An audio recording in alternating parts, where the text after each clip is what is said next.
Mesdames, Messieurs, bonjour et bienvenue sur notre chaîne YouTube. Ici nous vous donnons la clé, alors si vous êtes nouveau, abonnez-vous et cliquez sur la cloche de notification pour ne plus rien manquer. Cela fait, on peut commencer. Le Niger, le Burkina Faso sont-ils les seconds couteaux de la France? Le Niger et le Burkina mènent la main pour lutter contre le terrorisme.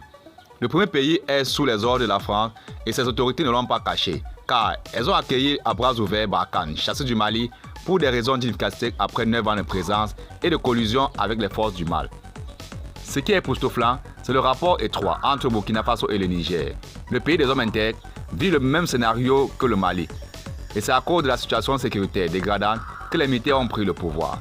Leur union est passive de connivence, car qui s'assemble se ressemble. Damiba ôte du coup le qualificatif de terre de révolution à son pays. Lundi 22 août 2022, le président du Faso, Damiba, recevait en audience les ministres de la Défense du Niger et du Burkina Faso.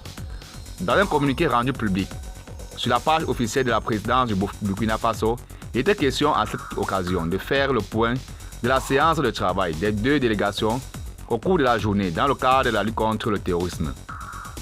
Et la finalité, c'est d'imaginer les solutions qui pourraient leur permettre de reprendre le contrôle de toute la situation et de sécuriser toute leur population. Plus loin, les parties ont évoqué la situation sous-régionale et exprimé le souhait de revoir la coopération avec le Mali. Ce bref résumé épatant et triste à la fois intervient au moment où les masques sont tombés. La position des pays du Sahel face au Mali dans son bras de fer avec la France est connue. L'exemple le plus illustratif, c'est le Niger. Les autorités ont accueilli tambour battant les soldats français chassés du Mali pour des raisons d'inefficacité dans le cadre de la lutte contre le terrorisme. L'enjeu étant commun, le Niger, au lieu d'appuyer le Mali, s'est lancé dans une posture virulente. Bazoum n'a pas du tout digéré la décision malienne et il repose tout son espoir sur la France pour pacifier le Niger. Quelle aberration! Ce pays frontalier étant dans le registre des soutiens à la France contre le Mali pour des raisons que Bazoum seul sait. La surprise fut grande en voyant le Burkina travailler avec le Niger dans le cadre de la lutte contre le terrorisme.